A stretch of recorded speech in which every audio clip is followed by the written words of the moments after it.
જો તમારે ઈડલી સાથે ઢોસાનો પણ આનંદ માણવો હોય તો એક વખત આ ઈડલી જરૂર બનાવજો. સ્ટફ ઈડલી બનાવવા માટે મેં અહીંયા ઈડલીના લોટનો ઉપયોગ કર્યો છે. તમે તેની જગ્યાએ સોજીનો પણ ઉપયોગ કરી શકો છો. તેમાં જરૂર મુજબ છાશ એડ કરીને આ રીતનું બેટર તૈયાર કરી લઈશું. બેટરને 4 કલાક સુધી રેસ્ટ આપીશું. બટેકાનું સ્ટફિંગ બનાવવા માટે તેલ, રાઈ, જીરું, હિંગ, આદુ, લસણ અને મરચાંની પેસ્ટ એડ કરીશું. થોડા લીમડાના પાન અને એક મીડિયમ સાઈઝની ડુંગળી એડ કરીશું. મસાલામાં હળદર, મરચું અને ધાણા જીરું એડ કરીશું. તો હવે તેમાં મેશ કરેલા બટેકા એડ કરી દઈશું. તેમાં ખાંડ, લીંબુનો રસ, ગરમ મસાલો અને થોડી કોથમીર એડ કરી દઈશું. તમે અહીંયા ખાંડને સ્કીપ પણ કરી શકો છો. હવે સ્ટફિંગમાંથી આ રીતે થોડો ભાગ લઈને આ રીતની ટિક્કી બનાવી લઈશું. તો હવે 4 કલાક બાદ આપણે બેટરનું ઢાંકણ ખોલી લઈશું અને તમે જોઈ શકો છો મસ્ત મજાનો આથો આવી ગયો છે.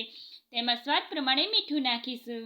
તો હવે બેટરમાંથી થોડું બેટર લઈને તેમાં સોડા અને લીંબુનો રસ એડ કરીને એક્ટિવેટ કરી લઈશું. હવે ઓઇલથી ગ્રીસ કરેલી ઈડલીની પ્લેટમાં થોડું થોડું કરીને બેટર એડ કરી દઈશું. તેમાં સ્ટફિંગથી બનાવેલી ટિક્કી એડ કરી દઈશું. હવે તેના ઉપર પણ બેટર એડ કરી દઈશું. 15 મિનિટ સુધી સ્ટીમ કરી લઈશું. તો તૈયાર છે આપણી એકદમ સોફ્ટ ઈડલી.